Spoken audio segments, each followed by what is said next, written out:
pela editora Reflexão. Você lançou o segundo aqui, né? Lancei o segundo. O primeiro eu conheci hoje, veio de presente. Obrigado. Amém. Prazer. Sem delongas, eu vou estar passando aqui para o Luiz, agradecer a presença da sua família, sua esposa, seus pais. Sobre sogra, né? Hã? Sobre sogra Não, também? não. Meus pais e aquele ali é um amigo. Ah, não. Então, estão os pais, o amigo e a sua nobre esposa. Amém? E alguns amigos nossos aqui que atenderam o convite, sejam bem-vindos. Deus abençoe. Luiz, mais uma vez seja bem-vindo. Deus te abençoe. Parabéns pela obra. Amém. Em breve vou estar lendo, eu não tive oportunidade ainda, chegou há pouco tempo a gente, mas vou estar com certeza lendo. O tema muito me interessa. Deus te Amém. abençoe, tá? Você fica à vontade, você achar melhor. Tá bom? Um bom dia a todos. A paz do Senhor. Vou me apresentar um pouquinho. Eu sou o pastor Luiz Rogan, dirijo a Igreja Pentecostal Avivados por Cristo.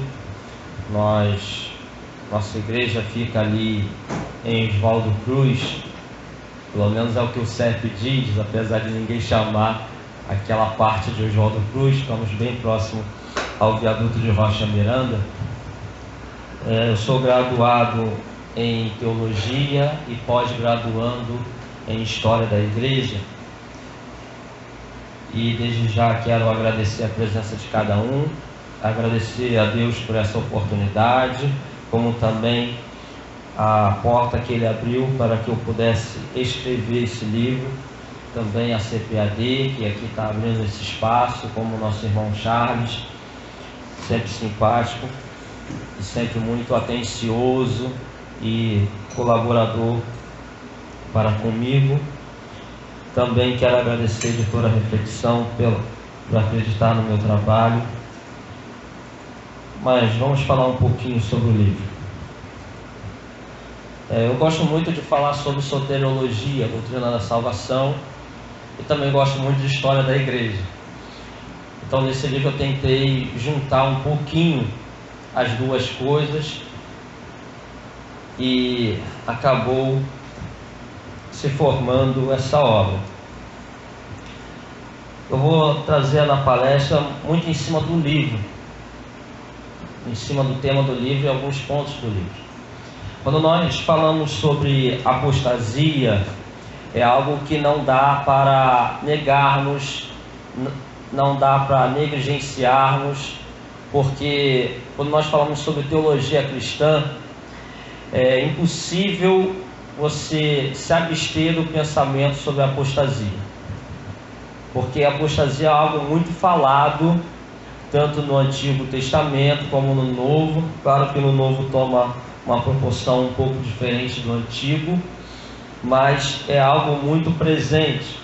Quando nós pensamos em apostasia, nós vamos ver ela dentro da doutrina de salvação, a soteriologia, como nós vamos ver ela dentro da questão da apologética e até mesmo um indicativo para a questão escatológica. Então, é um tema que não tem como nós negligenciarmos. É algo que está muito presente dentro dos debates teológicos, dentro da própria Escritura, dentro até mesmo da nossa liturgia, dentro de toda a vida cristã. O tema apostasia se faz presente, seja direto ou indiretamente. Dentro desse livro eu tentei fazer um apanhado hermenêutico, exegético, soteriológico e histórico, e também apologético. Por quê? Porque quando nós falamos sobre apostasia, e nós já vamos falar sobre a definição da mesma, nós vamos ver que ela está dentro da questão litúrgica e não é diferente do século XXI. Como eu costumo dizer, o século XXI parece que pegaram todos os falsos ensinos ao longo dos séculos,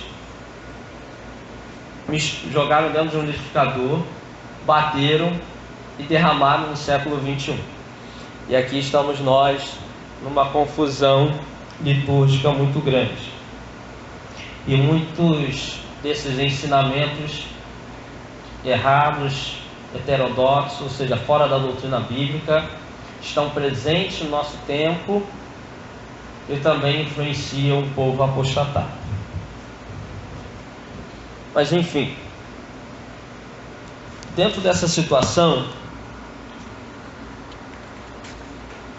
nós precisamos entender a necessidade de nós definirmos o que é apostasia e também como combatê-la e por que combatê-la. Parece complicado falar combater a apostasia. Como você vai combater alguém se desviar da fé? Do mesmo modo que você não tem como forçar alguém a crer na fé cristã, no Evangelho, no sacrifício salvífico de Jesus, você também não tem como forçar alguém a não se desviar, ou não apostatar, numa linguagem melhor, não apostatar. Mas nós podemos agora trazer um alerta em cima dos próprios alertas da Bíblia, para que essa pessoa não venha a apostatar. Um texto que eu gosto muito é Efésios 5:11, que diz assim: não sejais cúmplices nas obras infrutíferas das trevas, antes, porém, reprovai-as. O que acontece é que, quando nós olhamos esse texto, e vamos ver esse texto dentro do original grego, a palavra cúmplice é traduzida por co-participante, aquele que também participa, aquele que, mesmo não tendo uma participação ativa diante das Escrituras, ele também é participante, como se estivesse fazendo ativamente aquilo que é errado. Então nós começamos a ver, e o reprovar vem a ser exatamente reprovar, como também corrigir, convencer, punir e disciplinar. Vamos punir? Vamos pegar os nossos irmãos que de repente estão fazendo uma prática fora das Escrituras e vamos tacar na fogueira como séculos atrás? De maneira alguma. Mas nós estamos aqui para orientar, corrigir, convencer, ou tentar pelo menos convencer. Eu acho que aí nós demonstramos um amor cristão, um amor de trazer um ensinamento a alguém. Mas vamos definir o que é apostasia e sua realidade nas Escrituras. A apostasia, ela vem ser algo diferente do que o desvio moral temporário. É o que nós falamos dentro da nossa comunidade de fé, dentro do nosso falar evangélico, e como a gente costuma brincar, eu e alguns amigos, o evangeleguês. Às vezes a gente fala fulano desviou, e às vezes já se fala fulano apostatou. E será que o fulano apostatou? Será que o fulano desviou? Então nós não podemos confundir um desvio momentâneo, confundir um desvio moral momentâneo com a apostasia, porque são coisas distintas. A apostasia, ela vem a ter alguns significados que vamos ver agora. Alguns textos que vêm falar muito claramente sobre a apostasia, porque o seu conceito está espalhado pelo Novo Testamento em várias partes. Em outras partes está escrito lá, a apostasia. Está exatamente essa palavra. Quando nós olhamos para 1 Timóteo 4, versículo 1, vamos ver que a Bíblia não está falando implicitamente, mas expressamente, que alguns apostatarão da fé. No texto ainda diz: o Espírito Santo avisa que é uma realidade, avisa que alguns apostarão da fé.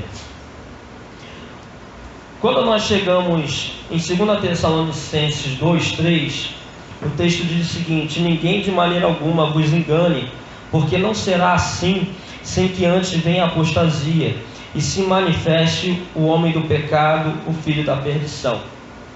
O que o apóstolo Paulo está falando sobre o arrebatamento, sobre a volta de Jesus. Não vou entrar aqui nas visões escatológicas, as linhas escatológicas, só vou trazer aqui um entendimento sobre o que Paulo se refere a esse texto. Ele fala que antes viria uma apostasia. Só que se você olhar a história da igreja, sempre houve movimentos apóstatas. O que ele está dizendo, de um certo tom, nos dá a entender, e pelo menos eu entendo isso, talvez os irmãos sim ou não, que no final dos tempos a apostasia seria de um grau ainda maior, teria mais movimentos apóstatas. Então nós começamos a ver sobre a realidade da apostasia nas Escrituras. E voltando à primeira carta a Timóteo, capítulo 4, versículo 1, nós vamos ver a palavra apostatarão, que no grego é apostezotai. Segundo a chave linguística do Novo Testamento grego, significa desviar-se, cair e retirar-se, no qual o genitivo da fé indica que eles deixaram a fé e é usado no objetivo, isso é, na doutrina cristã. Então apostatar é cair, sair. Outros textos vão trabalhar em cima disso, outros materiais de apoio, como o dicionário da Bíblia Almeida. A definição de apostasia é abandono e negação da fé. Uma simples definição, de você entrar lá no Google e procurar a definição de apostasia, já nos dá uma luz sobre o que é apostatar, que é a negação total, o abandono total da fé. Então apostatar é quando a pessoa vem a negar a fé que ele teve. Negar a fé em quê? Negar a fé na realidade da messianidade de Jesus, ou a sua divindade, ou até mesmo a suficiência do sacrifício de Jesus para a salvação. Quando ele vem negar essas coisas, ele está apostatando da fé, ele está abandonando a fé. E talvez você me pergunte, um exemplo prático é, por exemplo, a pessoa que é cristão, ele creu realmente, e em um certo momento da vida ele fala, virei ateu. Se ele virou ateu, ele está negando, primeiro ele está dizendo que Deus não existe. Logicamente ele está dizendo que Jesus não é Deus. Automaticamente ele também está dizendo que Jesus não é o Messias. E muito menos que o sacrifício dele serviu para a salvação. Então ele está apostatando da fé. Por exemplo, ele é cristão e virou muçulmano. Ele está negando a messianidade e a divindade de Jesus. Mesma coisa, ele virou kardecista. Porque o kardecista ele crê na evolução, ele não crê na salvação. Logo, ele está negando a necessidade do sacrifício de Jesus para a salvação e a nossa fé no mesmo. Então, isso são alguns exemplos do que é apostatar. O que acontece é que nós vamos ver o seguinte: outras definições de apostasia é também cair da graça. E a gente se pergunta, será que o cristão pode apostatar? Será que alguém que creu realmente pode apostatar? Sim, porque você só pode abandonar algo que você já teve. Seria como dizer que o solteiro abandonou o enlace matrimonial que nunca teve. Caso disséssemos que o apóstata é alguém que não creu, como ele vai abandonar algo que não teve? E o estudante abandonou o estudo, o curso que nunca iniciou? Fora que a definição da palavra apostasia não nos permite dizer que o apóstata é alguém que não creu, é alguém que não teve fé genuína ou só achou que creu.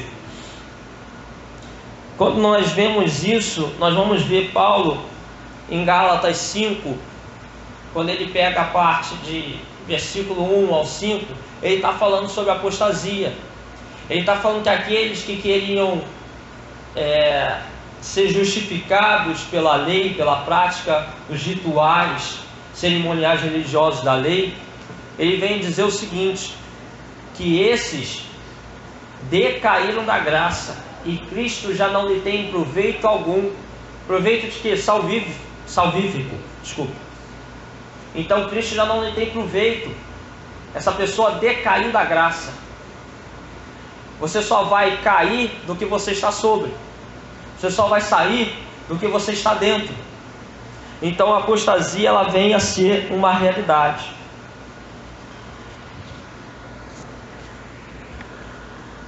E muito se pergunta, o apóstata, ele pode ser restaurado? O desviado, aquele que está lá, está servindo ao Senhor, está congregando, está adorando, está vivendo segundo a palavra de Deus. Você olha para aquele homem e fala assim, esse é um cristão. Eu vejo fruto na vida dele.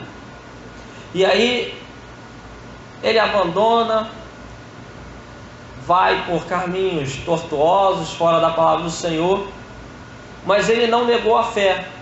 Esse pode ser restaurado. Nós temos um exemplo muito claro, Pedro.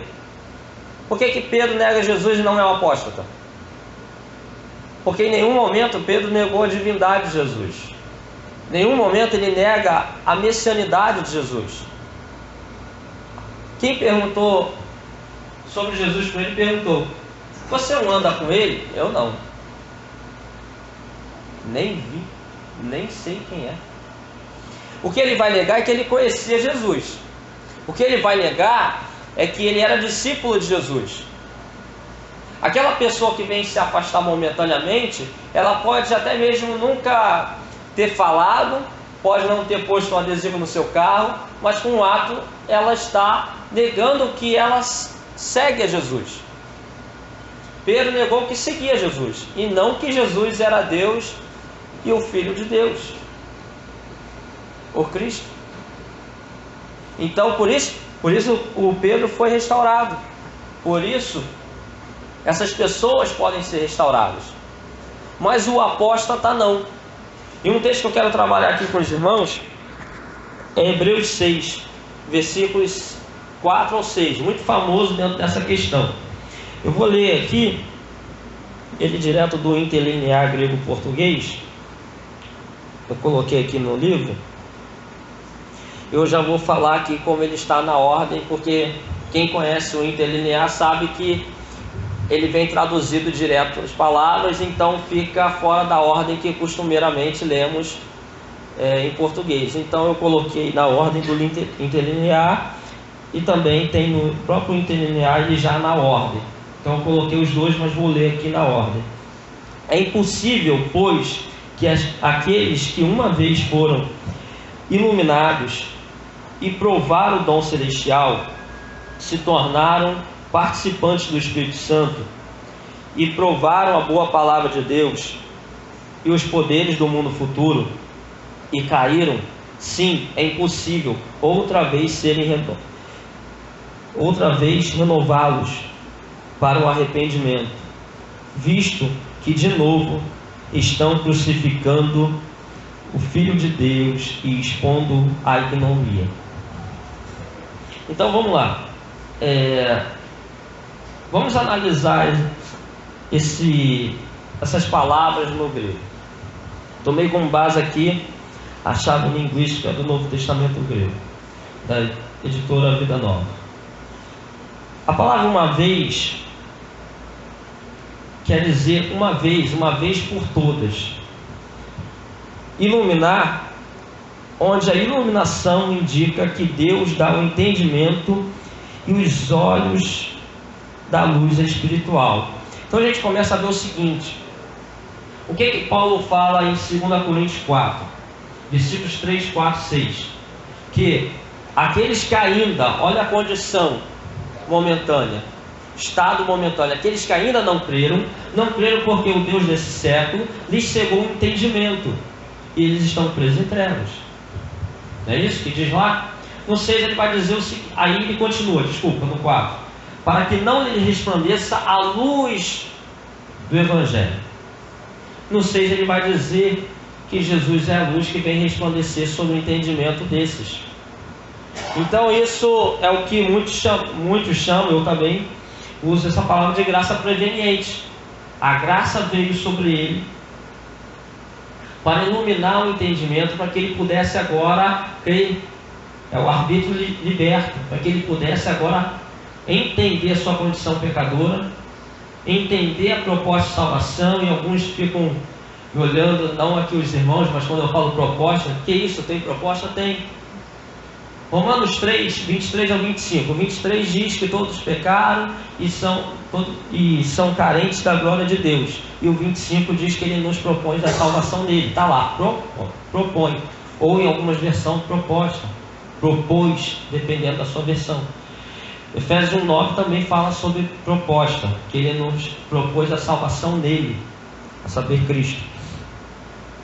Então, as pessoas aqui, dentro desse texto, são aquelas pessoas que vieram a ser iluminadas e agora tem a luz espiritual. E como é que uma pessoa passa a viver na luz?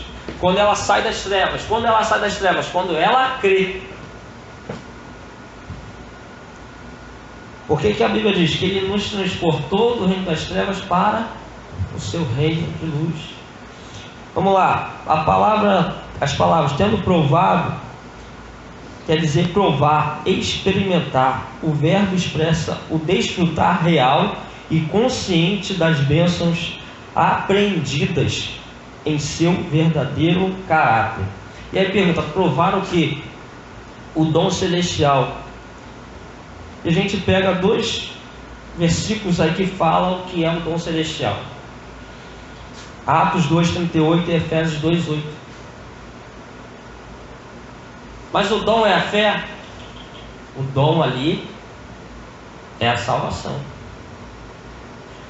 Dom ali é uma palavra chamada presente. Tem um vídeo muito interessante do Bispo Hildo. Você pode caçar lá no YouTube. Ele explica por que em Efésios 2,8 não é a fé o dom sendo falado ali, e sim a salvação. É muito interessante. Se você colocar no YouTube, você acha Bispo Hildo falando sobre o dom de Efésios 2,8. Vamos lá, a palavra tendo decaído é cair para fora. Renovar, fazer de novo. Para é dar a direção ao alvo. E o tornar crucificar é crucificar de novo. E o particípio é casual e indica que é impossível, assim como já diz no começo do versículo 4, para que tais pessoas se arrependam e refazerem um novo começo. Por quê? Porque a graça foi derramada quando? Na cruz. No sacrifício de Jesus na cruz. Tito 2,11 diz que a graça se manifestou, ou se há manifestado, dependendo da versão da sua Bíblia, salvador a todos os homens. Então ela foi manifesta na cruz. Só que o apóstata, ele não será renovado, por quê? Porque ele viveu a graça, ele viveu os efeitos efetivos da graça, ele experimentou todas as promessas futuras do que vem com Deus no futuro, ele viveu a transformação, ele viveu tudo aquilo, ele viveu o Espírito Santo nele. Só que num certo momento da vida dele, ele falou: tudo isso aqui é mentira. Ele negou a realidade que ele experimentou. Então Cristo não será crucificado de novo. Logo, a graça não virá sobre ele de novo. Por quê? Critério de Deus. E o meu primo, meu vizinho, ele se desviou momentaneamente. Esse pode, por quê? Porque ele não negou a realidade daquilo. Se nós pegarmos aquele conhecido nosso que se desviou por um tempo, talvez você, eu já fui também, o desviado, como costumeiramente falamos, ele não nega Ele até ora. Ele ora e tudo. Então ele não nega que Deus existe, não nega a divindade de Jesus, não nega o sacrifício de Jesus e a validade do mesmo. Já esse aqui é aquele que vem apostatar. Então isso vem a ser apostasia.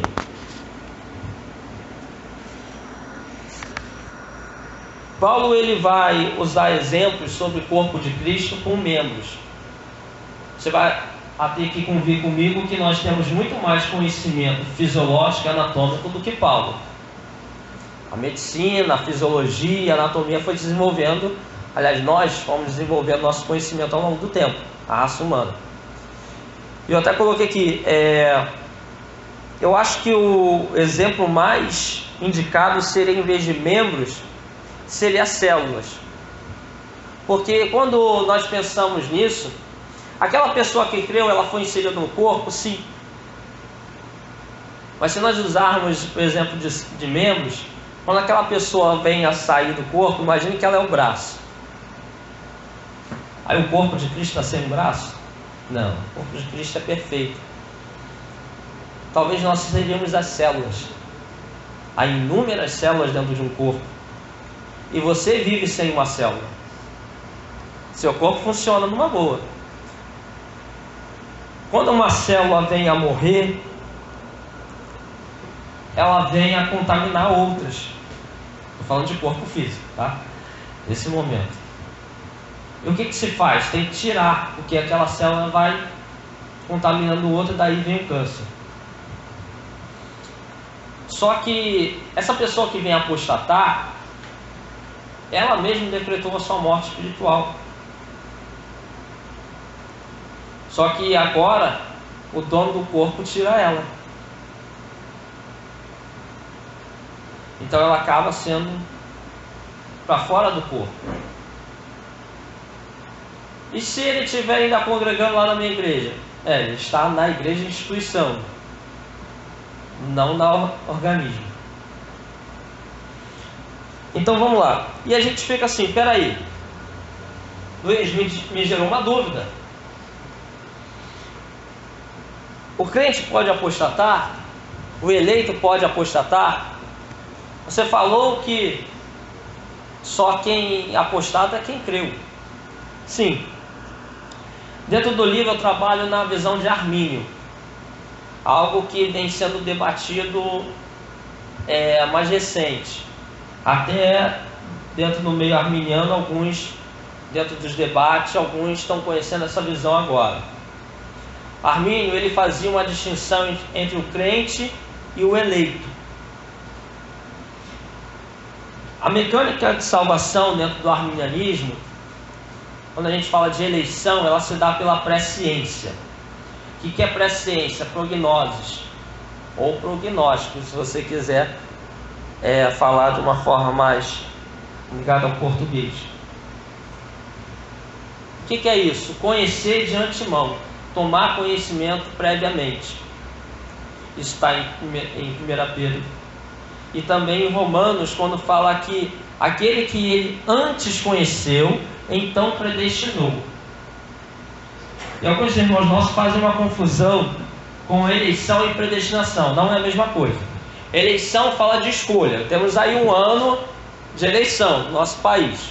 Você vai escolher alguém para governar o país, estado, etc. Eleição fala de escolha. Predestinação fala de uma determinação prévia do que será feito com esses escolhidos. A predestinação está lá no texto. Predestinado a ser conforme a imagem de seu filho. Está falando de santidade. A eleição é a escolha desses que seriam predestinados. E essa escolha se dá pela presciência. Deus, ele é atemporal. A gente não pode olhar Deus como nós olhamos a nossa vida. Nós somos regidos pelo Cronos. Dias, meses, horas, minutos. Deus não é assim. Nós não sabemos o que vai acontecer na nossa tarde. Nós temos uma ideia. Você tem um plano. Mas o que vai acontecer exatamente você não sabe. Só que Deus, ele vê ao longo da história. Ah, mas Deus elegeu lá no passado? Sim.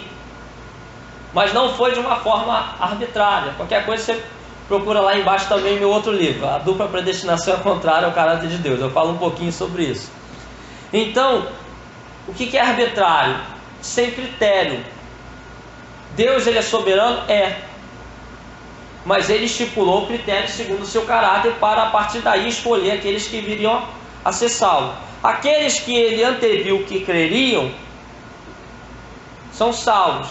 Mas o Armínio vai além nessa distinção, porque ele vai colocar agora o crente e o eleito. Que o crente é aquele sujeito que ele até creu, ele teve fé, ele respondeu positivamente à proposta de salvação, que ele não podia, como qualquer outro, ir a Deus por si mesmo, mas Deus chegou lá e falou: oi, miserável pecador carente da minha glória, sem a minha salvação, sem a minha graça, você vai para o inferno, mas eu tenho uma salvação para você, você quer? E ele estendeu a mão e recebeu o presente. Ele creu, mas num certo momento da vida ele vem apostatar. E o eleito é aquele que Deus não só anteviu que iria crer, mas queria perseverar até o fim.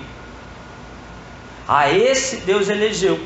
Então o eleito não vem apostatar, mas o crente sim.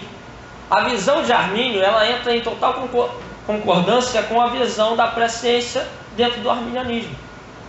Porque quem discorda da eleição por presciência sempre fala aquilo. E como é que apostata então? A presciência vai falhar? De maneira alguma. Porque Deus elegeu aqueles que ele sabia que iriam crer e perseverar. Isso tem base bíblica? Tem. Mateus 24, Jesus ele fala algo muito interessante. 24, versículo 13.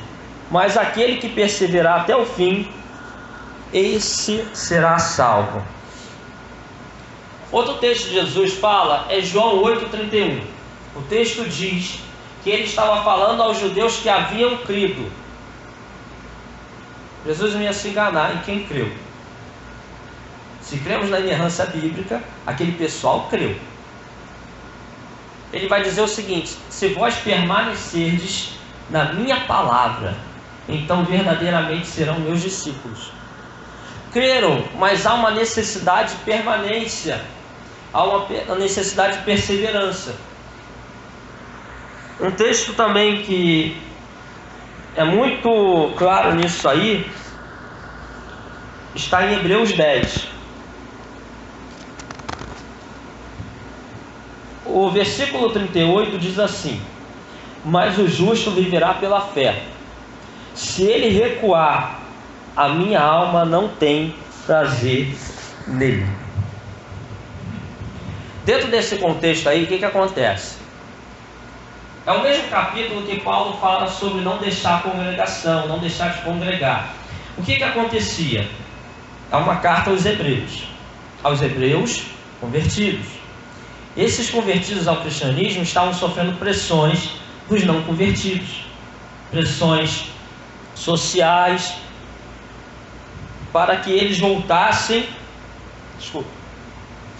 à prática do judaísmo, que eles voltassem à prática litúrgica do judaísmo. E então alguns estavam deixando a congregação dos cristãos para voltar ao judaísmo. E ele está falando: ó, não deixe, não ceda à pressão. Aí ele continua dizendo, e vai chegar no texto que acabamos de ler, no versículo 38. E dentro desse versículo, desse contexto aqui, nós vamos achar algumas coisas. Inclusive a palavra deserção, que segundo a chave linguística significa covardia. É uma linguagem militar, a mesma que Paulo usa em 2 Timóteo 2,4, que diz: ninguém que milita se embaraça com os negócios dessa vida, a fim de agradar aquele que o alistou para a guerra. Então ele vem falando sobre essa distinção, uma possibilidade daquele que creu vir no momento apostatar. Então, o que Armínio fala sobre a sua distinção, o seu pensamento de crente eleito, há uma base sim. Amém? Aqui eu falo sobre, onde eu estou aqui no livro, sobre João 10, mas eu deixei quieto porque provavelmente alguém vai perguntar sobre as ovelhas de João 10. O que vem acontecer também? Eu quero falar aqui sobre os impulsionadores da apostasia. Quando nós vemos o seguinte, o cristão pode apostatar. Ninguém vem apostatar do nada. Ninguém acorda num dia e vê que está muito entediado e pensa, eu vou apostatar hoje porque a minha vida espiritual está muito monótona, eu vou fazer algo diferente hoje. Ninguém acorda assim e vem apostatar do nada. Algo vem te impulsionar a apostatar. Algo vem a te influenciar. E o que vai influenciar? Nós vemos no Novo Testamento vários aspectos que podem influenciar alguém a apostatar. A pressão, a perseguição, os falsos ensinos. O que a gente vai ver hoje? Em alguns países, nós vamos ver o seguinte: pessoas são ameaçadas de morte para negar Jesus, negar a fé. No Brasil não temos isso.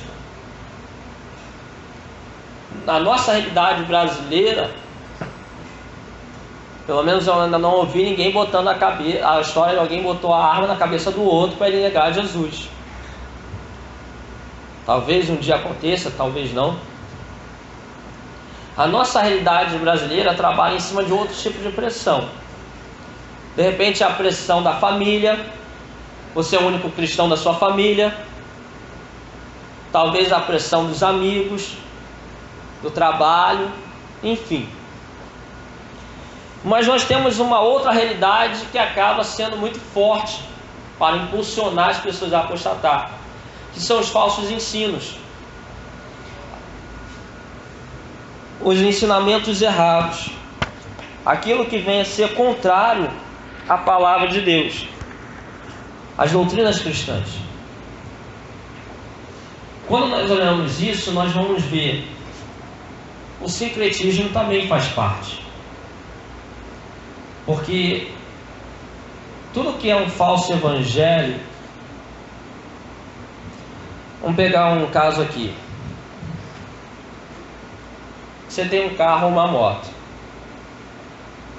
Aquela gasolina adulterada lá, de repente você botou, vai fazer mal ao seu veículo.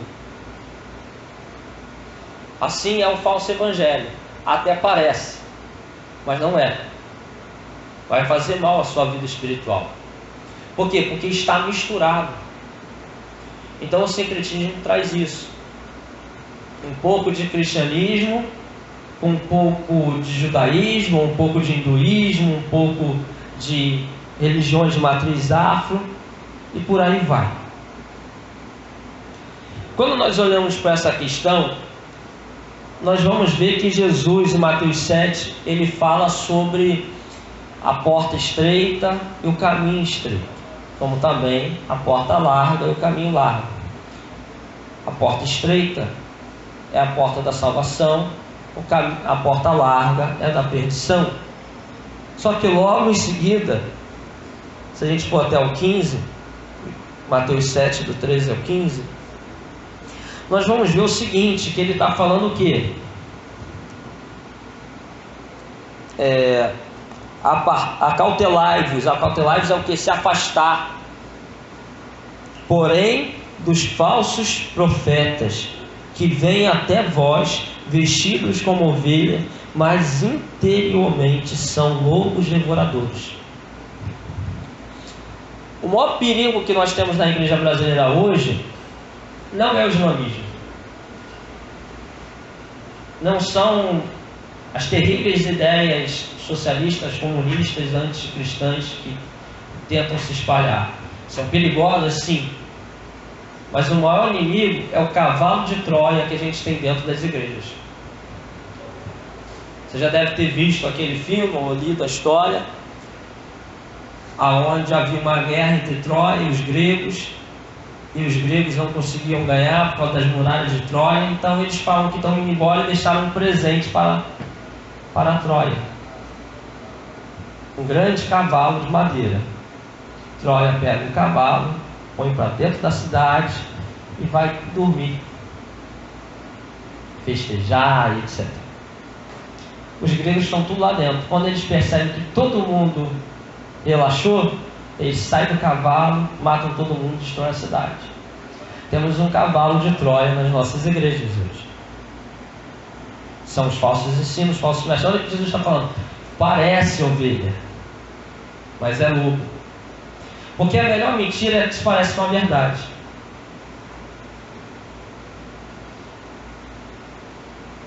A Bíblia diz que Satanás pode se disfarçar de um anjo de luz. Não que eu creia que ele seja assim, mas imagine Satanás chegar como o pessoal desenha, vermelho, com chifres e um rabo com tudo, e um tridente na mão. Vai despertar logo. Agora quando ele vem disfarçado, muita gente vem a ser enganada. Então nós chegamos dentro disso, que o maior impulsionador da apostasia hoje, dentro da nossa realidade, igreja brasileira, é exatamente os falsos ensinos.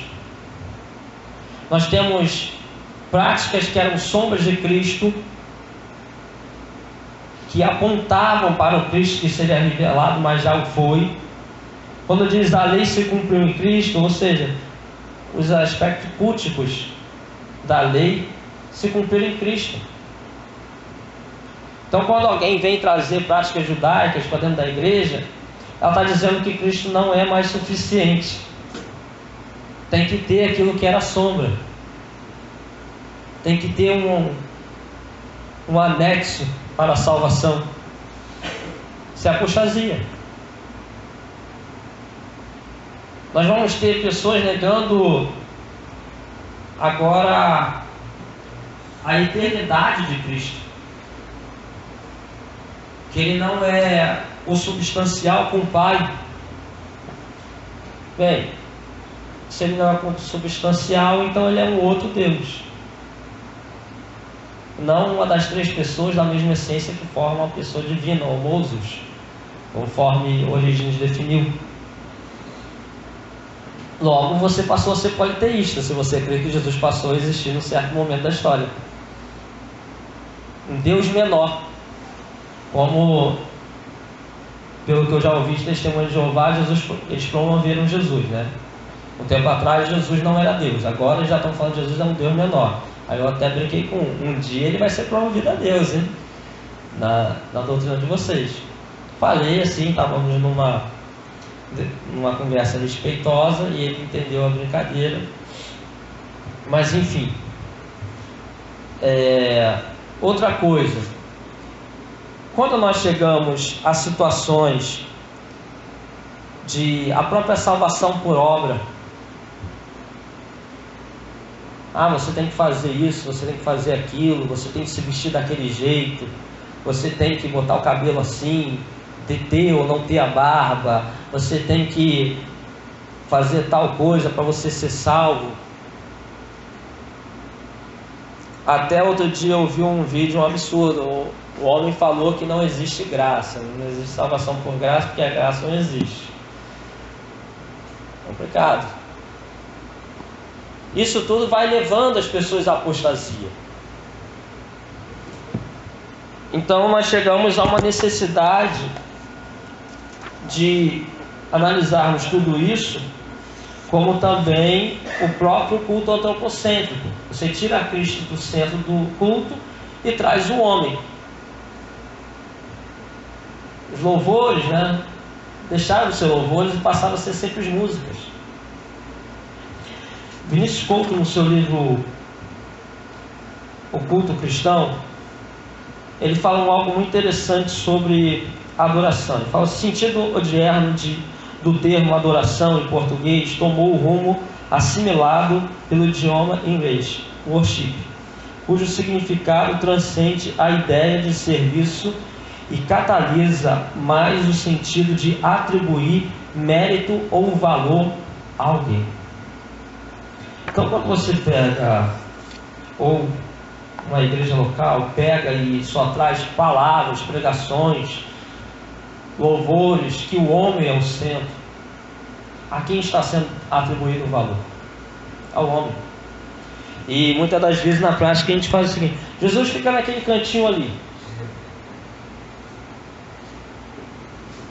Então isso tudo, mas se há um louvor antropocêntrico, a pessoa está apostatando? Não, mas ela vai perdendo o entendimento que Cristo é o centro. Ela vai perdendo até mesmo o sentido de quem é Senhor e quem é servo. E quando alguém perde o rumo, o que pode acontecer? Ela pode se perder. Então são coisas que vão influenciando, vão impulsionando as pessoas a apostatarem. Então nós necessitamos de uma perseverança. E como ocorre essa perseverança? A perseverança ela é necessária, mas a perseverança ela não é irresistível, incondicional. Quando nós falamos sobre cair da graça, nós precisamos entender também que nós temos a certeza da salvação em Cristo.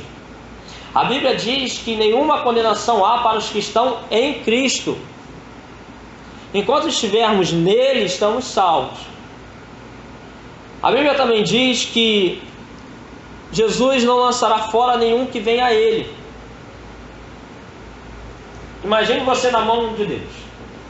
Aí você está na palma da mão dele. Se ele virar a mão, o que acontece com você? Você cai. Só que ele nunca fará isso. O que acontece é que alguns pegam e pulam da mão dele. E quem continua persevera. Por que persevera? Você é tentado? Viver no pecado é bom? Pecar é bom? É, porque senão você é um pecado. É bom para quem? É bom para a sua carne. É bom para a sua natureza pecaminosa. Não é bom na sua relação com Deus, não é bom na sua comunhão, mas é bom para a sua carne. Isso é inegável. Então, quando você resiste aos impulsos da sua carne, para seguir a palavra do Senhor, seguir a comunhão com Ele, você está perseverando. Quando você resiste às pressões dos seus familiares, dos seus amigos, da sociedade, enfim, você está perseverando. Quando você vem a não se dobrar diante de ensinamentos errados, fala: opa, a Bíblia me diz ao contrário, então eu vou fazer o contrário. Você está perseverando. Só que você não pode perseverar por si só. Você não tem força suficiente para perseverar sozinho. Porque quando a gente se acha um super-homem, a gente tem uma criptonita chamada nossa natureza. Você vai perseverar pelo Espírito Santo. É o Espírito Santo que te fortalece, é o Espírito Santo que te santifica, é o Espírito Santo que te ajuda, é Ele que te coloca de pé. Mas isso não é irresistível. Por quê?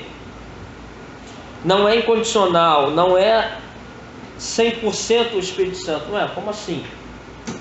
Pensa. Nós somos comparados à ovelha. Dentro de uma analogia, muitas vezes a Bíblia nos faz uma analogia que nós somos ovelha. A ovelha, ela segue o caminho ouvindo a voz do pastor. Quem é Deus nessa situação? O pastor. Mas o pastor, ele pega as patinhas da ovelha e movimenta as patinhas para que a patinha venha, que é para que a ovelha venha segui-lo? De maneira alguma. A ovelha obedece. Aonde está a participação humana? Obediência. A Bíblia diz em 1 Timóteo 4, versículo 5, quando vem falando sobre a apostasia, vem falando sobre falsos ensinos, enfim. No 5 diz que pela palavra de Deus e pela oração ser santificado. Armínio vai dizer que nós não podemos fazer, não temos como fazer bem nenhum de nós mesmos, mas o Espírito Santo nos impulsiona a isso. O que acontece? O Espírito Santo vai te impulsionar, colocar o desejo de você ler a palavra de Deus e praticá-la. Ele também vai impulsionar você a orar. Você, em parte, pode até gostar de orar, mas tem uma parte sua que não gosta, não. Porque sempre tem algo que parece mais atraente. Nós somos assim. Quem te impulsiona a ler a Bíblia e orar? O Espírito Santo. Mas o Espírito Santo vai ler por você? Vai ler para você? Ele vai orar por você? Não, ele vai até interceder por você. Romanos 8:26. Mas quem vai orar é você. Então há uma participação humana. Quando nós olhamos para o trabalho muscular, você já viu um remador? Quando ele está remando, ele está fazendo um trabalho muscular. Quando ele rema, há o músculo agonista, que é o principal. Nesse caso, os músculos dorsais das costas. Mas há um músculo chamado, que entra com uma classificação de sinergista. Nesse caso do remo, são os bíceps. A maior participação no movimento é do agonista, o músculo principal. Dentro dessa analogia, é o Espírito Santo. E há uma participação pequena, mas há, do sinergista, que é o ser humano, que é a obediência da ovelhinha, seguir a voz do pastor. Então há uma necessidade de perseverança. Eu estou encaminhando para o fim, mas eu quero trazer aqui uma coisa que o escritor dos Hebreus fala, Paulo também fala. Hebreus 12:1, ele vai trazer um texto muito interessante. Está por aqui, eu vou achar.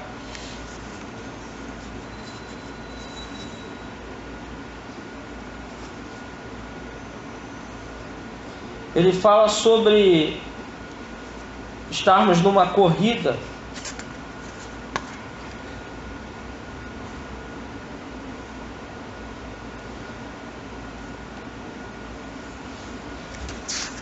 Bem, deu uma sumida aqui, mas ele fala sobre correr e não se embaraçar com as coisas dessa vida. O que acontece? Severino Pedro Silva, no seu comentário da carta aos Hebreus, ele fala algo interessante sobre o aspecto histórico disso, dessa passagem. Havia naquele período escravos e havia a corrida de pessoas livres, apostavam corrida, uma prova de corrida, e era dado o direito ao escravo uma vez na vida participar. Se ele ganhasse a corrida, o que acontecia? Ele receberia a sua liberdade, como nós conhecemos, né, dentro da nossa história, a carta de alforria. Mas se ele não ganhasse, ele continuaria para toda a vida como escravo. As pessoas livres que estavam assistindo a corrida pegavam joias e ficavam lançando joias num percurso. Por quê? Porque o escravo ele não tinha dinheiro, ele era escravo. A joia ia tentá-lo, porque a joia era um valor monetário ali. Então ele vinha correndo. Se ele vendo a joia, desse uma pausa, pegasse a joia, botasse no bolso, mesmo que continuasse correndo, ele ia perder tempo. Automaticamente ele ia perder a corrida. Perdendo a corrida, ele não seria livre. Ele continuaria escravo. Paulo ele fala isso. 1 Coríntios 9:27. Que ele vem falando o seguinte, sobre os corredores que correm no estádio por uma coroa corruptível, mas que o cristão corre por uma coroa incorruptível. Ele fala o que no 27? Tudo faço para que no final da corrida eu não venha a ser desqualificado. Aí em Filipenses ele fala o que? Prossigo para o alvo, que é Jesus. Então aí, juntando esses textos, nós vamos ver o seguinte: a necessidade da perseverança. Estamos numa corrida. Nesse momento, nós estamos como alguém que era escravo está livre, porque estamos na corrida.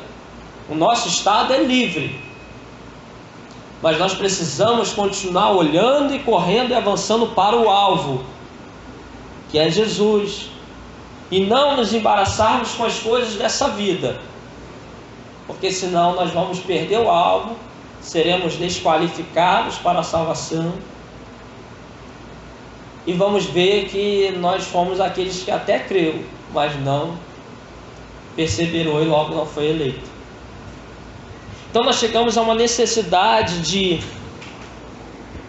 perseverança.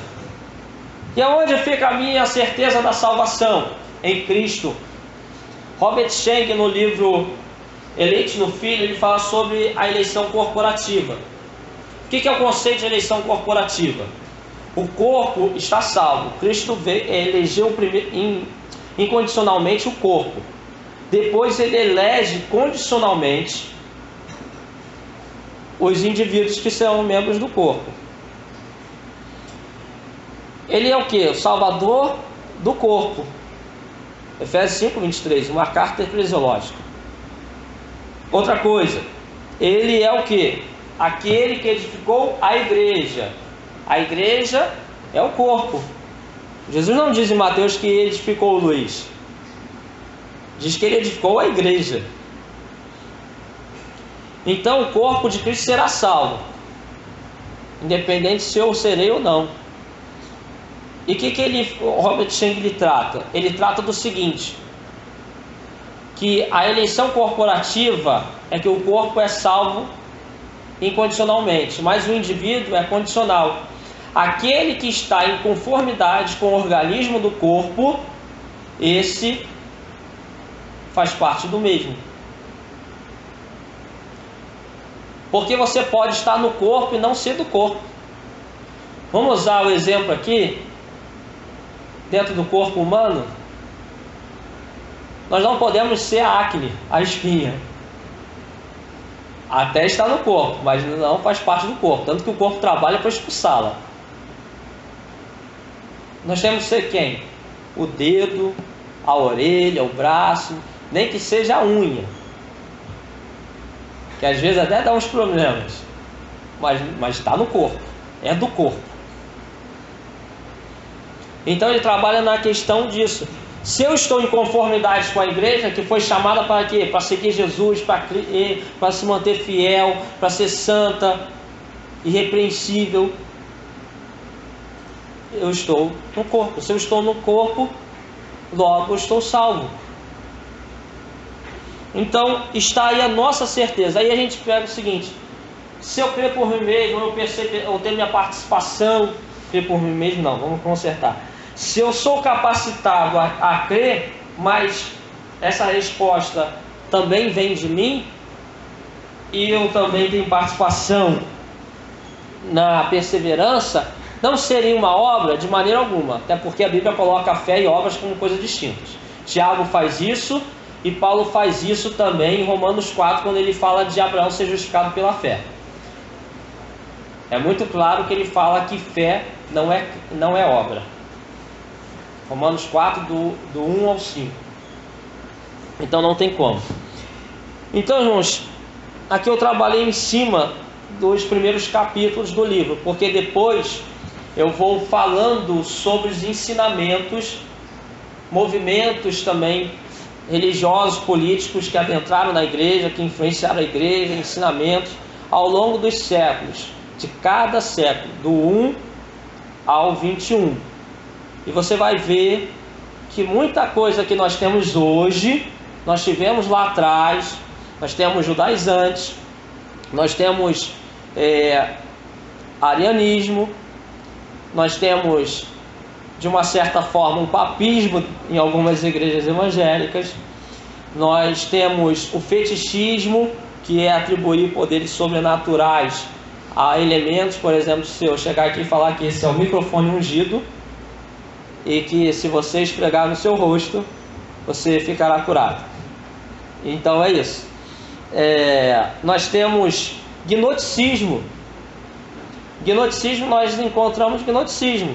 Existia, por exemplo, no gnosticismo, ele é antes do cristianismo e depois se infiltrou no cristianismo.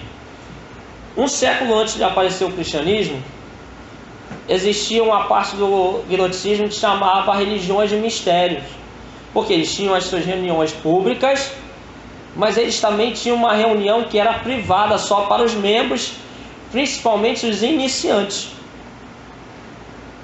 E aí eles se fechavam durante alguns dias no lugar, e depois dessa reunião, quem participou não podia contar o que aconteceu lá. Apenas se falava o seguinte, que aconteceu uma grande experiência espiritual e que aí esse culto era diversas divindades. Poderia ser a Mitra, Ísis, enfim.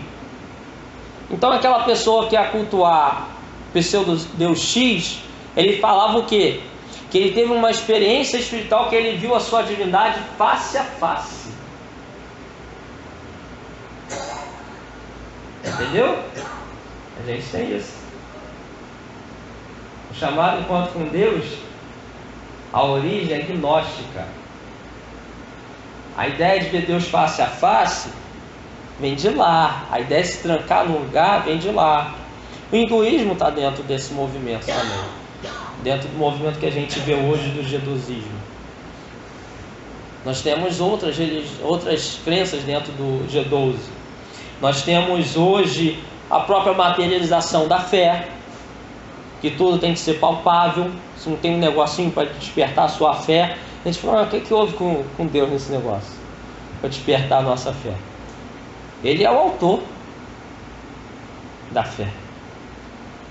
Então nós temos a questão da mercantilização da fé, que tudo é regado ao dinheiro, e outras coisas mais, que o tempo não me permite falar tudo, mas está bem descrito no livro. Amém?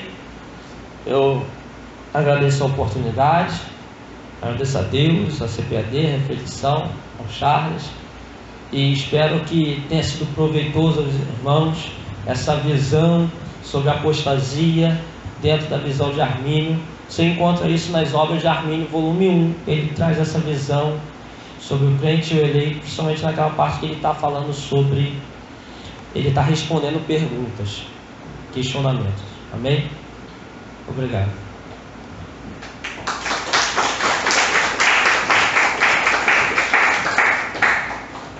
Amém. Queria agradecer ao Luiz. Eu gosto muito de ouvir o Luiz, porque estava até comentando com um amigo ali a forma simples como que o Luiz trata de teologia, como que ele fala de teologia, né? Nós temos muitos teólogos, mas assim, a simplicidade é uma coisa que convém ao cristão, é muito bom isso. Amém. Jesus ele era assim, né? Falar de Jesus era simples para falar de coisas grandiosas de Deus. Eu gosto muito de ouvir o Luiz por isso. Não perca essa sua identidade, de falar de teologia dessa maneira. Amém? Bom, nós temos um momento interessante, que é o seguinte, se os irmãos desejarem, nós deixamos sempre um momento no finalzinho para perguntas e respostas, né? Então, dentro da palestra, de tudo aquilo que foi falado acerca do livro, acerca do tema de apostasia que o Luiz falou, pode ser que você tenha alguma dúvida, uma curiosidade, um questionamento antigo não respondido, algo que você não entenda bem. Então, nós já abrimos esse momento aqui, eu levo o microfone a você e você faz a sua pergunta ao Luiz. E aí é com ele. Bem? Alguém deseja fazer alguma pergunta? Não também? Bom dia, pastor Luiz. Meu nome é Débora. São duas perguntas. A primeira é um pouco de brincadeira, porque quando você falou agora da questão do hinduísmo, dentro da ideia do Jesus, eu não sei se você vai responder ou se eu vou ter que comprar o seu livro para dar resposta. Os dois. Não sei se faz parte do marketing.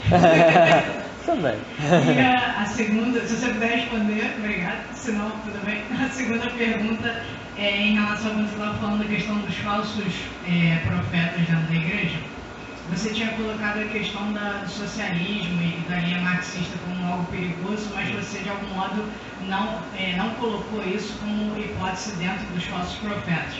Eu queria que você comentasse, por favor, de que modo essa ideologia está se inserindo no nosso meio evangélico e por que eu não poderia enquadrar isso como falsos profetas, porque eu entendo que como essa linha está se inserindo tanto na igreja evangélica como na igreja católica já há algumas décadas aqui no Brasil, se essa linha ela não leva a questão da liberalidade e levaria a um discurso da questão da pessoa não se arrepender dos pecados, né? Que é a questão de você amar o pecador e você não exortar o pecado, né? É a ideia de você abraçar o pecador em pecado, né? E dentro dessa linha de liberalidade dentro da igreja. Eu queria que você comentasse isso, por favor. Amém.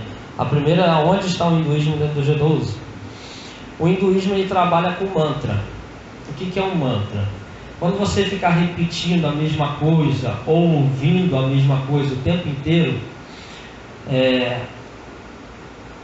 a ciência já demonstra que a parte ligada ao raciocínio e discernimento do seu cérebro é como se ela travasse. E algo muito interessante, é um vídeo antigo, Deuses da Nova Era, joga lá no YouTube, tem.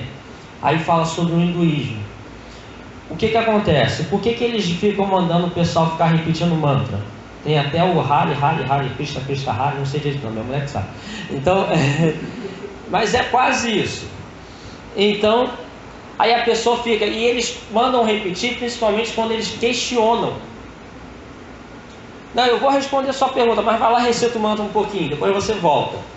Quando ele volta, aquela parte do cérebro dele está meio travada. Então ele tende a acreditar em tudo que lhe é falado. Aí você pega o desencontro com Deus, eu sei porque eu já fui, tenho amigos também já foram, tem um livro muito interessante, Vinícius Couto, A Verdade sobre o G12.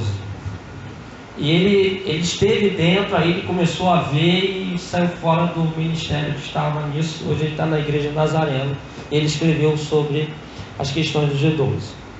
Então o que acontece? Eles colocam um único louvor e fica tocando o final de semana inteiro, só para durante a palestra. Aí você chega na sexta-feira lá e já começa o louvor, seja lá o que for, eles escolhem lá e põem. Normalmente algo bem emotivo, sobre sonhos, sobre Deus, né, dado do seu coração, alguma coisa assim. Aí você fica ouvindo, daqui a pouco você vai dormir.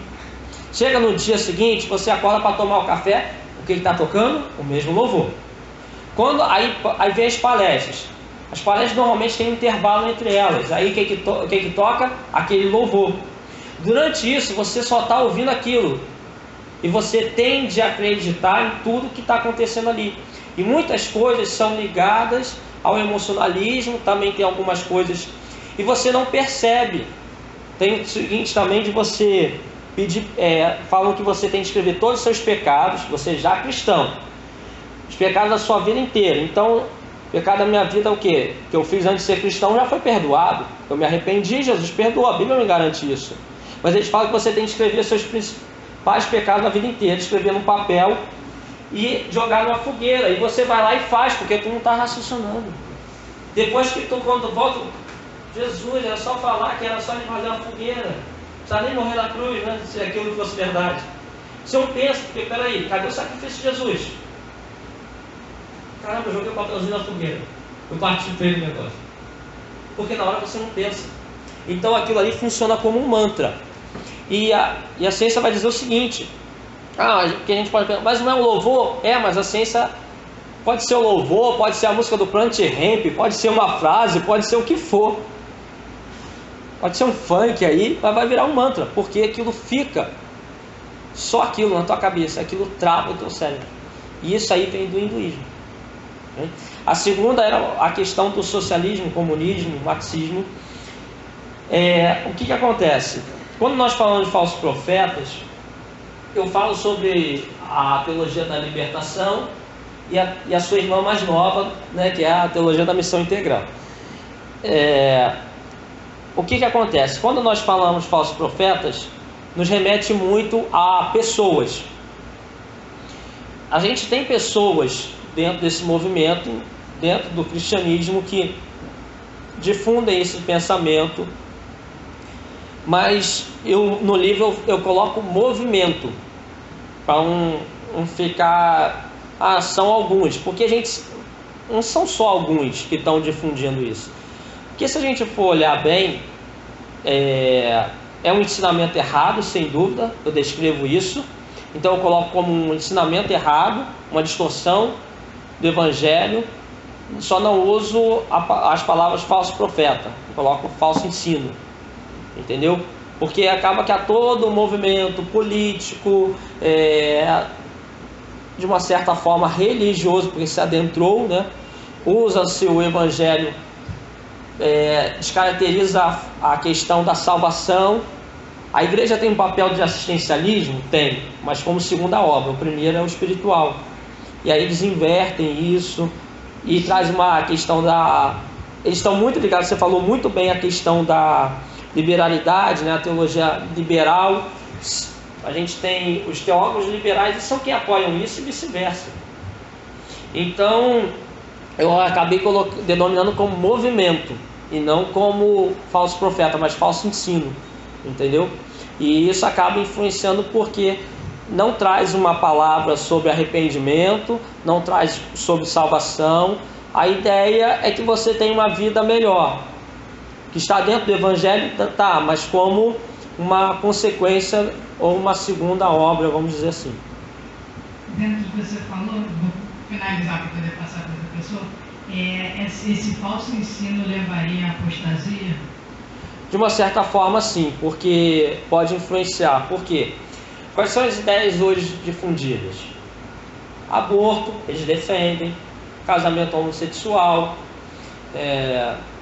ideologia de gênero, o que se popularizou, aliás, acho que eles acabam pegando do relativismo, né, porque eles são muito relativistas, ou como os jovens falam, nada a ver, não tem nada a ver, o famoso não tem nada a ver, e isso vai tirando o peso da questão, o peso das palavras, a importância sobre a salvação, sobre o arrependimento, sobre a fé em Jesus, sobre a própria perseverança e continuidade na palavra de Jesus, que Jesus falou em João 8.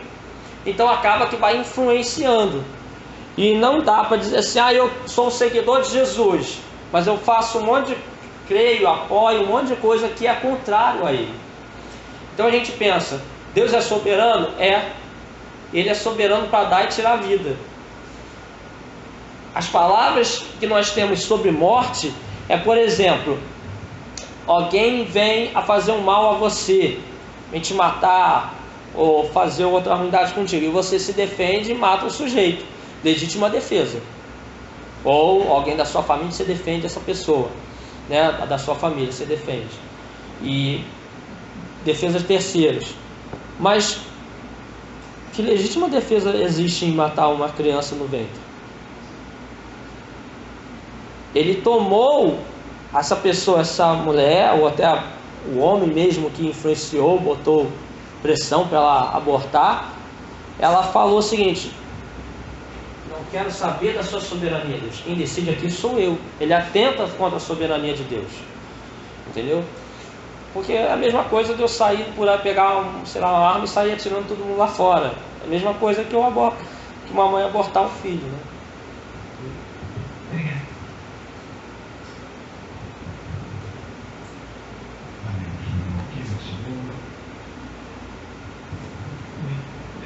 Segundo Tessalonicenses 2:3, Paulo fala que antes do nosso encontro com o Senhor haveria uma apostasia. O senhor acredita que antes da volta de Cristo vai haver uma apostasia generalizada no mundo todo? No mundo cristão, que eu quero dizer? O todo o senhor diz em território, né? Eu não creio que todos apostatarão, porque senão ninguém será salvo. Mas eu creio que virá uma onda muito grande de apostasia. Se nós olharmos a Europa, ela vive um esfriamento espiritual enorme.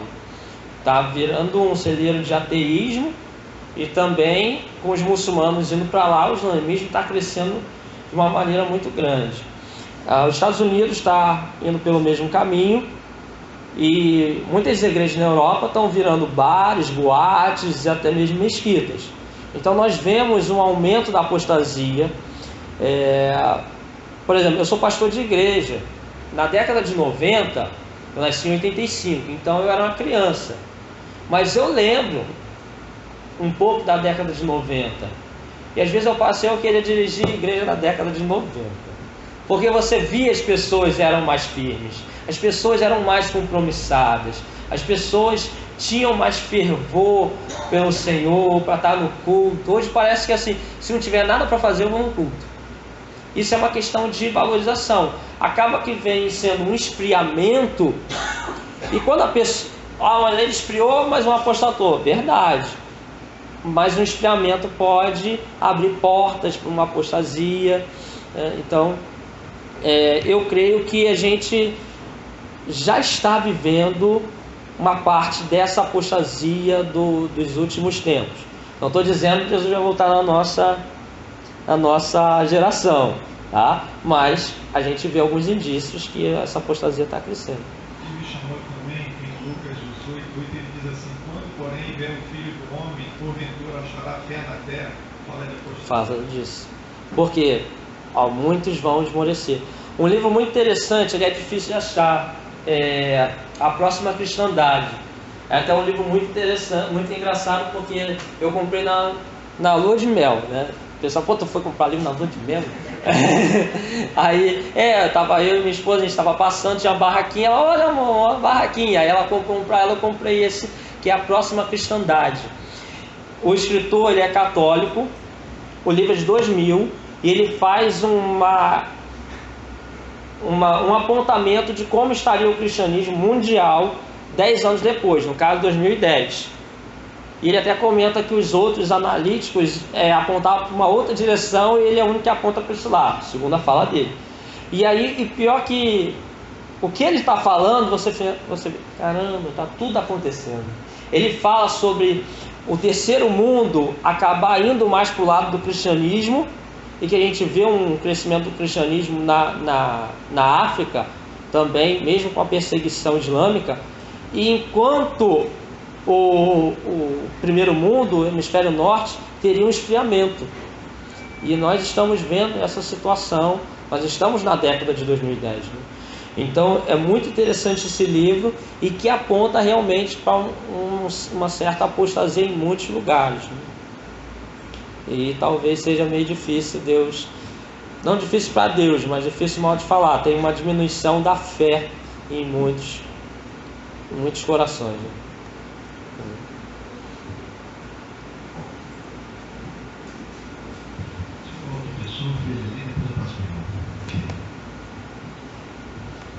Pastor, meu nome é Moisés. Eu tenho uma dúvida, uma dificuldade de entender. Está escrito, né, que a salvação, né, não vem de vós, é dom de Deus. Né? E a visão assim arminiana, né, sempre coloca o crer e o perseverar com uma participação humana. Então a minha dúvida é como é que se consegue harmonizar o não vem de vós com essa participação humana no crer e no perseverar na fé. Me fala uma pessoa querida para você. Perdão? Uma pessoa querida para você. Meus filhos, minha esposa. Sua esposa? Ela está aqui? Não. Não. Sozinho. Aí o senhor sai daqui. O irmão Moisés sai daqui. Ou aqui mesmo na CPAD ou em outro lugar, o senhor vai e entra para comprar um presente. Aí o senhor vai até o lugar, entra. Aqui os atendentes são muito gentis e respeitadores, onde te atende muito bem. Mas de repente você entra naquele lugar que o vendedor já está em cima de você. Aí você vai, e o senhor foi para comprar um presente, ele quer que você compre a loja inteira. Então você ainda aguenta, às vezes, o vendedor. Nada contra se alguém tiver vendedor aqui, eu só estou brincando com o nosso irmão. Tá? Já fui vendedor também. Então, o que acontece? O senhor vai, se dirige ao local, escolhe o presente, pega o presente, vai até a fila do caixa, espera a sua vez, paga, né? Pega o presente e leva para sua casa. Aí o senhor chega lá para sua esposa: comprei um presente para você. A sua esposa só faz isso aqui. Obrigado. Recebe, né? Quem teve todo o trabalho? O senhor. O senhor fez tudo. Ela só recebeu. A participação humana dentro do arminianismo é o não resistir. É o aceitar o presente. Dentro dos textos falam sobre proposta. Então, não é que quando alguém fala, vamos conquistar a nossa salvação, né? Como vamos conquistar algo que já foi conquistado? Como vamos conquistar algo que está fora da nossa alçada? Como vamos conquistar algo que não vem de nós? Realmente, vem de Deus. Então vem, do mesmo modo que esse presente aqui dentro desse exemplo, veio do Senhor para a sua esposa, a salvação vem para o homem. E o homem simplesmente recebe. O homem tem uma coisa que ficou na minha cabeça que eu fiz quando era criança. A minha tia me deu um carrinho.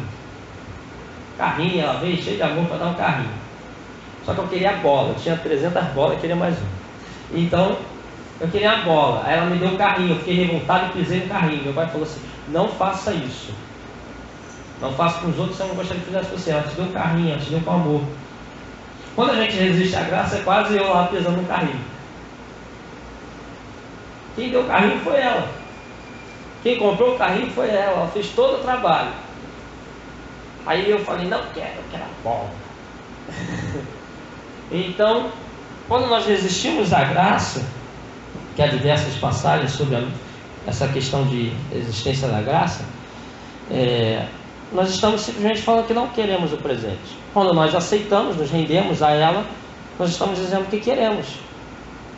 A sua esposa vai estar lá dentro desse exemplo, ou se o senhor torná-lo realidade, ela vai estar lá sentadinha no sofá dela, esperando, com saudade do senhor, e o senhor vai chegar lá com um presente.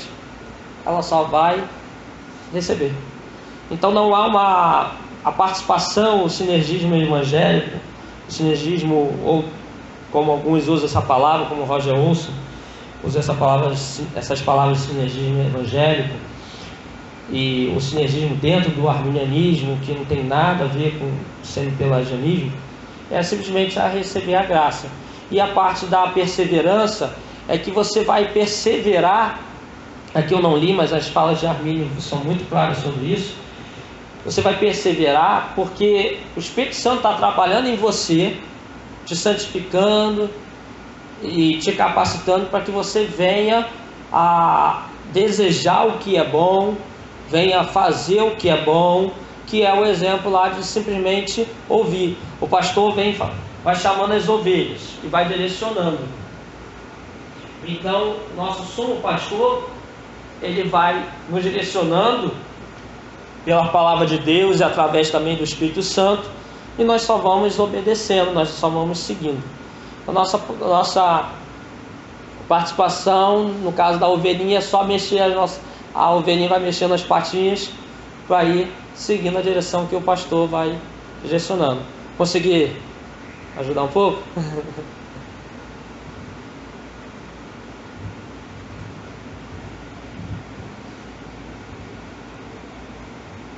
Bom dia, pastor. Bom dia. Em primeiro lugar, parabéns pela obra. Obrigado. Eu queria pegar aqui a sua primeira fala, falando sobre a apostasia. Você disse que fez um paralelo com Pedro, né? Que ele, por exemplo, negou, mas não apostatou, né? Devido ao medo de morrer, enfim, de ser preso. Ele só disse, não, eu não conhecia, nunca ouvi, não convivi, enfim. Dentro dessa perspectiva, depois você disse que países islâmicos, alguns negam diante de um fuzil na cabeça, por exemplo. Essa questão só da pessoa dizer, não, eu nego a divindade por não querer morrer, por questão do medo. Lembrando que ela vai continuar viva, depois daquilo ali, ela não vai demonstrar que negou. Isso é apostasia, ou apostasia seria uma firme decisão de conscientemente eu estar fazendo uma escolha? Não, eu sei que Deus existe, eu já experimentei, eu conheço a divindade de Cristo, mas eu tomo uma decisão de que tem algo mais atrativo para mim nesse mundo e eu decido trocar isso por aquilo. Entendi. Eu queria que você explicasse um pouquinho. A questão de Pedro, né, como eu falei, ele não nega a messianidade, ele nega que conhecia.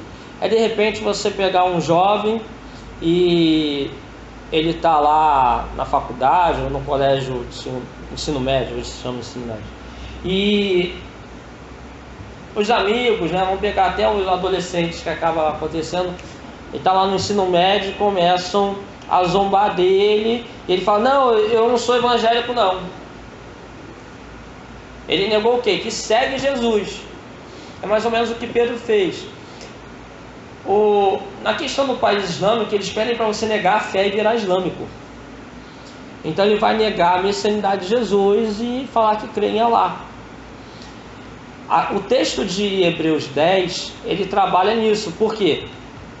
Os hebreus não convertidos a Cristo pressionavam os convertidos para voltar à questão cultica. Mas não era só voltar à questão cultica, porque os não convertidos, eles não criam Jesus como Messias. Então eles queriam que os convertidos também negassem a messianidade de Jesus, negassem a fé nisso. Então havia logicamente uma pressão social. Ela é diferente, não vamos ser hipócritas, de um fuzil na sua cabeça. Fuzil o cara só faz assim e acabou. A pressão social você ainda tem um tempo para pensar, para decidir. Mas a questão do fuzil na cabeça é exatamente: deixe de crer em Cristo e passe a crer em Alá. E aí ele, dentro do islamismo, Jesus era somente um profeta. Entendeu? Como muita gente do próprio povo judeu na época de Jesus até cria nele como um profeta, ponto. Ou como um curandeiro, ponto. Mas não cria nele como Cristo. E essa é a diferenciação.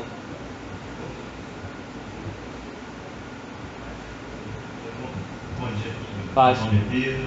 Parabéns pela sua Obrigado. exposição aí. Você está no meu Facebook, não está? Talvez. Não, é porque ou então tem alguém parecido com você. Eu tenho muita gente lá. Não sabia, vou até olhar. Procura lá. Não, eu queria voltar naquela passagem que o irmão citou, 2 Tessalonicenses, capítulo 2. Aí um pouquinho mais na frente, ele está falando lá sobre o fim da perdição, né, a atuação dele. E aí no versículo 6 ele fala: e agora vós sabeis o que o detém, para que a seu próprio tempo seja manifestado. Porque já o mistério da injustiça opera somente a um que agora o retém até que do meio seja tirado. Eu não sei se de repente até no livro tem algum comentário sobre essa passagem, né? Na sua visão, que realmente não fica explícito aqui, quem é esse que impede esse mistério quem é esse que resiste a esse mistério da injustiça? Seria o Espírito Santo?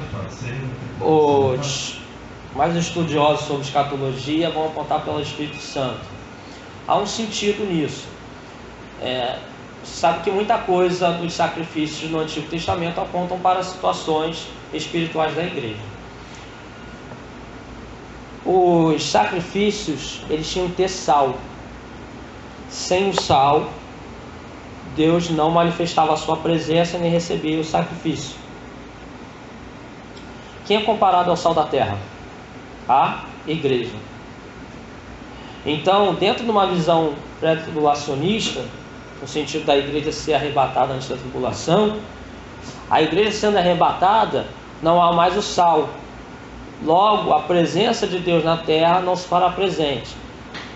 Dentro de uma questão de trindade, quem é a pessoa que se faz presente na terra? O Espírito Santo. Então, esse que segura a manifestação do anticristo seria exatamente o Espírito Santo. Entendeu? É isso que eu vejo, é isso que outros, mas não sou especialista em escatologia, mas é isso que outros, mais, não todos, mas muitos apontam para o Espírito Santo. Entendeu? Nada. Acho que fechou.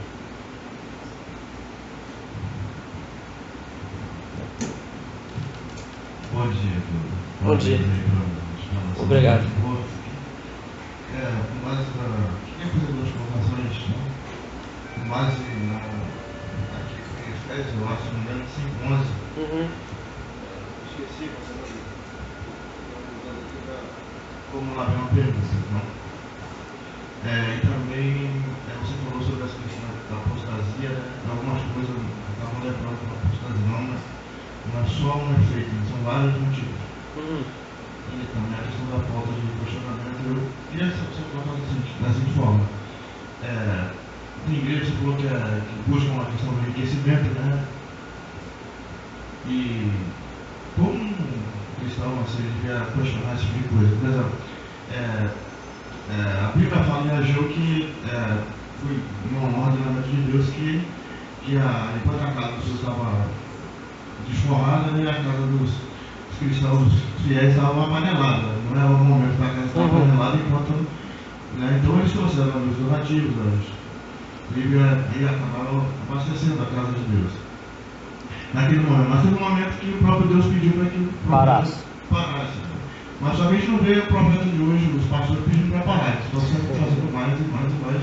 E tem pastores que não podem. Você e o Conjadinho pode falar. De que maneira o evangelho hoje ele pode questionar esse tipo de coisa? Sobre o que eu vou fazer essa pergunta? Vamos lá. Como o evangélico pode questionar esse tipo de coisa? Vamos olhar para a igreja primitiva. E também dentro da questão do tempo do Antigo Testamento. O sustento da congregação, do local de culto, isso faz parte também do cristianismo. A igreja primitiva, os líderes também recebiam um sustento para se dedicarem à obra. Até a própria Bíblia vai dizer isso, sobre você ajudar os presbíteros, e também a parte que o próprio Paulo fala, todos os apóstolos são ajudados. Por que só eu e o Barnabé que a gente não pode? Eu não quero. Mas por que vocês não querem me ajudar? Eu que não quero. Ele fala que ele não queria, mas os outros tinham. Então, o que vai acontecer? O problema é quando entra nesse ponto que o irmão falou. Vamos lá, não para de pedir. A questão toda é a seguinte: dízimo e oferta contribuem para manutenção do local, a estruturação, também ajudar os irmãos que estão numa dificuldade. Então, estão desempregados, você de repente dá uma cesta básica a ele, promover algum tipo de ajuda, como também, se possível, dependendo das finanças, do tamanho da igreja, uma assistência social à comunidade em volta. O problema é quando começa-se o seguinte, aquela questão: vamos fazer algo aqui porque eu recebi de Deus. Se você der uma oferta de R$100, você vai receber o seu milagre. Aí a gente roda a Bíblia para lá, roda a Bíblia para cá, roda a história da igreja primitiva e não encontra nada disso. Então acaba-se puxando mais. Ezequiel 34 é o capítulo para todo líder. Então fala sobre o bom pastor e os maus pastores. Os maus pastores é aquele que ele não quer só, ele não vem só parar a lã, ele não vem só tosar a lã e vai sobreviver da lã que pode ser tosada da ovelha. Ele quer comer a ovelha. Então ele tem que matar a ovelha para comer. Então é aquela pessoa que suga tudo e gera morte espiritual. Se objetivasse o crescimento do reino, a gente objetivou o crescimento da denominação dele ali. Tá? Sim. Sim. A denominação tal, ela pede isso, aquele outro, tal, mas você vê que é só. Não é nem o crescimento daquela denominação, é o crescimento físico mesmo. É o crescimento pessoal das pessoas, como foi lá em Atos, que todos traziam os prédios dos apóstolos, todos tinham uma vida em comum entre todos. Mas ali não, tem igreja riquíssima, mas com pouco empobrecida. Exato. Será que as igrejas não podem pagar um seminário teológico para os membros? Por exemplo, uma escola, por exemplo, ele não pode todas gerar. as igrejas têm uma escola, tipo assim. Sim. Mantém uma escola infantil. Será que as igrejas grandes... investem na educação de criança, Exato. por exemplo. Será que as igrejas grandes não podem... Quando a gente fala grande, eu faço um cálculo com você, com 100 dizimistas, uma igreja consegue pagar o parcelamento do financiamento do imóvel próprio e ter uma escola de alfabetização para a comunidade. O ensino cristão. Também. Português para concurso, idiomas, inglês, espanhol. Por que não fazem? Então, assim... Os muçulmanos estão investindo nisso. Tipo assim, eles estão... lá, com 18 anos, o cara já não, eles estão formando pessoas, agora filósofos, acadêmicos, para conseguir convencer as demais pessoas que o islamismo é bom. Então entra uma questão de realmente o que o irmão falou. Algumas pessoas podem e não fazem investimento nas pessoas e estão com um jatinho, conta no exterior, com uma mansão, quando o irmãozinho está padecendo. E às vezes não é nem só o irmãozinho, não.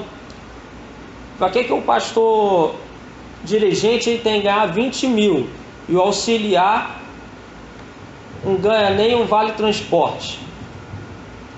Então assim, 20 mil, gente, precisa de 20 mil para viver? Então há uma questão, é o caso da mercantilização da fé, né? Sim, com licença, queria parabenizar o senhor. Obrigado. Pela sua obra, que Deus te abençoe. Queria só complementar o que o pastor diz a respeito desse mercado da fé. Isso não é só um problema dos líderes, mas também do povo. Porque temos que mudar a nossa forma de pensar. Estamos aqui no lançamento de um livro que tem um tema interessante. Essa sala aqui também poderia estar cheia. E nós vemos nesses locais onde acontece isso, você vê que as pessoas não abrem a Bíblia. As pessoas têm informação para ler, têm a Bíblia, e as pessoas não são doutrinadas pela Bíblia. São doutrinadas pelo que o líder fala. Eles passam a ser uma massa de manobra. Não deixa de ser um papismo. Se você vai questionar alguém que está nesse segmento, a pessoa quase te agride. Porque o líder é como se fosse um semideus.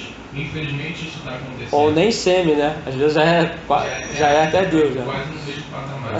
Então, irmãos, o que tem que ser feito isso é simplesmente na base da igreja. O povo tem que ter acesso à Bíblia. O povo tem que gostar de ler Bíblia.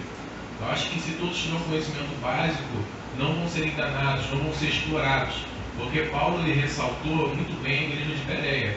A igreja que tinha poder era uma igreja acolhedora, mas principalmente o que era pregado no altar, eles revisavam a palavra. O que está faltando hoje no nosso dia, no nosso meio, não é água, é simplesmente sede, porque nós temos a palavra. E se não tiver sede, infelizmente vai acontecer isso que nós estamos vendo. Desculpa, pastor. Não. Isso que o Lucas está falando, o Lucas é meu amigo pessoal, nós tivemos o prazer de estudar juntos. O que acontece? É muito interessante porque você vai ver o seguinte: muitas dessas igrejas tiram a escola bíblica, ou então fazem uma escola bíblica água com açúcar, fala que você vai fazer um seminário, eles vão querer embarrear, seminário teológico. E outra coisa, pior ainda, qual é a igreja que te ensina hermenêutica? Lá na igreja tem aqui, ó. Vocês aprenderam, não sei, mas eu ensinei. Tem alguns lá que da igreja tem na escola bíblica, hermenêutica. A basezinha, né? Nós não enxugamos o assunto, mas não enxugamos, não esgotamos o assunto, mas a base para eles poderem interpretar satisfatoriamente o texto eles têm. E aí é a questão. Não é interesse de alguns líderes, como também não é interesse de alguns liderados, porque nós fazemos palestra lá na igreja e assim dá 30 pessoas, que poderia dar muito mais. Hoje temos aqui um bom número, também poderia. Você vai fazer onde você for, é meio complicado. Nós já temos a questão cultural do brasileiro, ele não é muito voltado para a educação. O cristão, vamos ser sinceros, o cristão menos ainda. Porque você pega um livro de Kardec, dá na mão do kardecista, ele come aquele livro. O cristão frente a 10 anos, alguns nunca leram a Bíblia toda. Então tem essa questão. Graças a Deus está crescendo o interesse teológico de livros, mas o interesse em estudar, nos seminários, nas faculdades. Mas ainda estamos num passinho de formiguinha. Né? Olhando aqui, essa estante aqui, ela fala sobre igreja. Dê uma olhada depois nos livros que tem essa estante. Indico Igreja dos Apóstolos. Muito bom. Todo livro fala sobre igreja, a estante inteira. O tema da estante é a igreja, inclusive. Bom dia a todos, Pai do Senhor. Quero agradecer, quero parabenizar o Senhor pela obra. Obrigado. E só fazer uma citação que eu disse. O texto de Mateus capítulo 7, versículo 24, ele ecoa dentro das nossas igrejas. Que é todo aquele, pois, que ouve essas minhas palavras e as pratica, será comparado a um homem prudente que ficou sentado sobre a rocha. E é isso de fato mesmo que está faltando. Nós edificarmos a nossa vida na palavra, nessas sagradas escrituras. E a minha pergunta é baseado na epístola de Paulo aos Gálatas, como se falou sobre a apostasia moral, a apostasia espiritual e teológica. Minha pergunta é justamente sobre a apostasia teológica, né? E como lidar com isso, né? Nós que somos cristãos e buscamos conscientizarmos a nossa mente na palavra. Paulo ele vai dizer no versículo 6 do capítulo 1 o seguinte: admiro-me que estejais passando tão depressa daquele que vos chamou na graça de Cristo para outro evangelho, o qual não é outro, senão que há alguns que vos perturbam e querem perverter o evangelho de Cristo. É interessante que essa apostasia espiritual, ela gera diversas consequências ruins, maléficas. Né? Eu queria saber do senhor, até como o senhor lidar com esses apóstolos que eles estão dentro das nossas igrejas, eles estão influenciando os próprios membros, os próprios irmãos em Cristo a seguirem algo que não convém, algo que não está na palavra de Deus. E é interessante que eu lembro de Lutero, que muitas pessoas vão dizer que Lutero ele não queria abandonar a igreja católica. Primeiramente ele queria fazer uma reforma. Isso aí. Só que acabou que no final teve que haver o rastro. E a gente percebe que Lutero ele tenta combater, ele combate, né, de fato, os ensinos dos papas e ele é excomungado.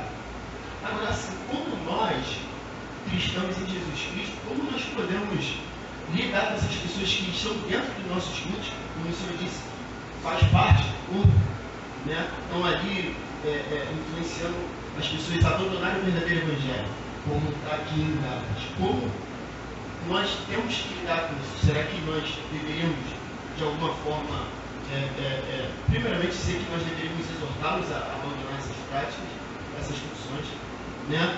Mas se isso perseverar, como é que nós fazemos isso? Entendi. Os dois maiores missionários do Novo Testamento são Jesus e Paulo. E eu vou citá-los nisso.